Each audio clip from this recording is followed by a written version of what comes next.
1980s and 90s was a golden era when scientists start discovering more nematode species around the world. The one very important discovery happened when Biosurfactant started producing nematode in USA. And one of their articles published in New York Times, 18th August 1992, where CEO of the Biosurfactant said that we were producing 2 billion nematode weekly. But now we are able to produce 3.5 trillion nematode. But if we compare today, after 30 years, the company can produce 100 trillions in a week. The other elements was published in that article that grainberry growers were continuously using those nematodes, and they were paying somewhere $300 per acre. $300 per acre. That's basically the nematode cost. And until today, they cost the same.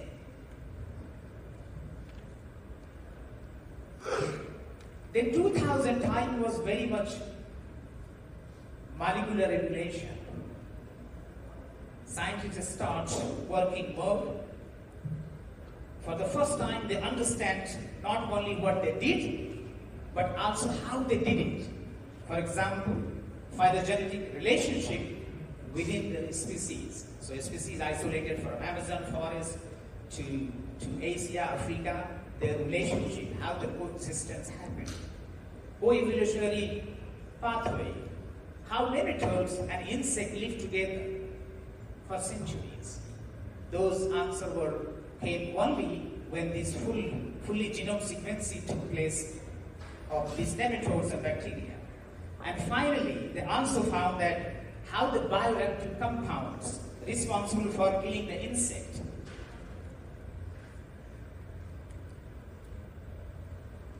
So from 100 years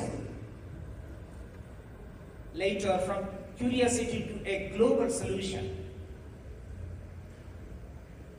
hundreds of species was identified in a Steinernema and more than 20 species identified from Heteroditis. But this wasn't just about the past. It's about where we can go from now when we are looking for more innovative product to fill the gaps in the market. But we do have a knowledge. All we need to utilize those knowledge to make a better product. But as usual, biocontrol suffer from certain issues and have a barriers. These nematodes are living organisms. They are very sensitive to the UV light and dry very quickly. You have a desiccation, heat, cold, there are agrochemicals might affect. They can't just simply bottle them like a chemical pesticide and send from one place to another place. They have fragile shelf-life, high storage cost, and application headache when they have been advised to apply in the morning or the evening to avoid the UV light. But there has been a lot of research done. Pam mentioned about molecular regulation as well. So the protein, stress response, proteases, metabolic, all those research happened in the last 10 years. Those could be utilized to engineer these nematodes so they can basically sustain or become more resilient to the UV light and not drying very quickly. So those things are basically underway. There are a number of groups globally they are working on it. Obviously, formulation is the key to success, whether it's the nematodes or any other microbials. Over the years, scientists has tried many ways to formulate these nematodes.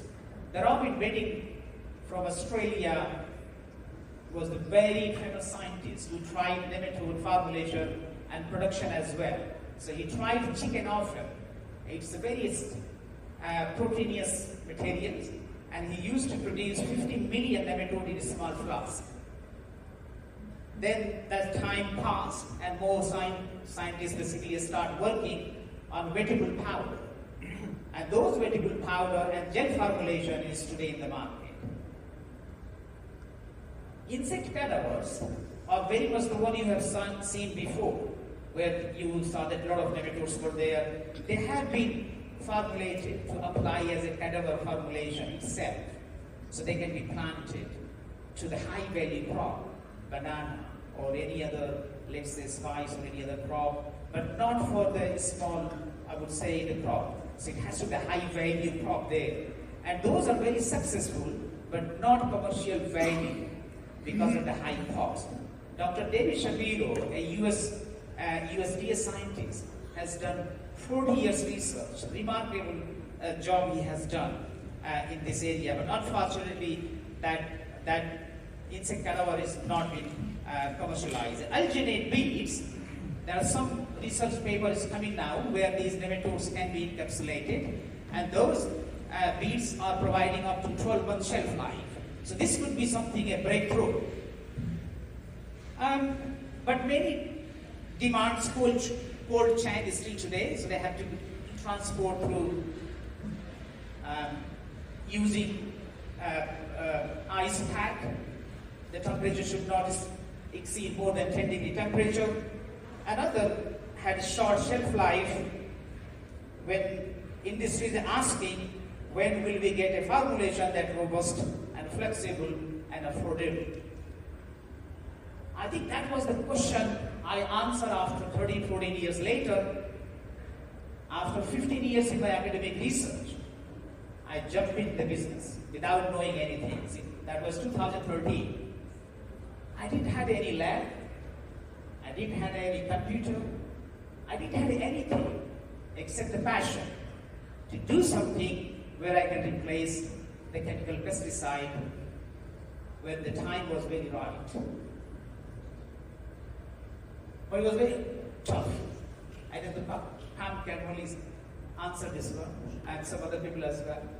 But the persistence paid off. We developed product, we launched it in 2017, and those products were acquired by Syngenta in 2021. So from the nothing to a several million business was done. It's very much the bootstrapping, zero. And that was something we are very proud of, is that Bionema coming from a nothing to $1 billion company now. Because Biocontrol formulation isn't detailed, it is a difference between failure and success. So we start working on improving the formulations. And 2025, we launched a new formulations, a new product. Not the one we sold to Syngenta, but it's a new generation product. What was the difference is that it's engineered to survive those nematodes in a spray tank, a storage, resistance against sunlight, UV resistance, and what we did, we combined nematode with a soil jet. That's a compatible wetting agent, helping nematode to move from one place to another place. Nematodes are tiny worms. They need a film of water to move from one place to another place. And that's where this biosurfactant helped them to capitalize their full capacity. We turned a fragile living organism to a precision biological tools ready for the demand for the modern agriculture.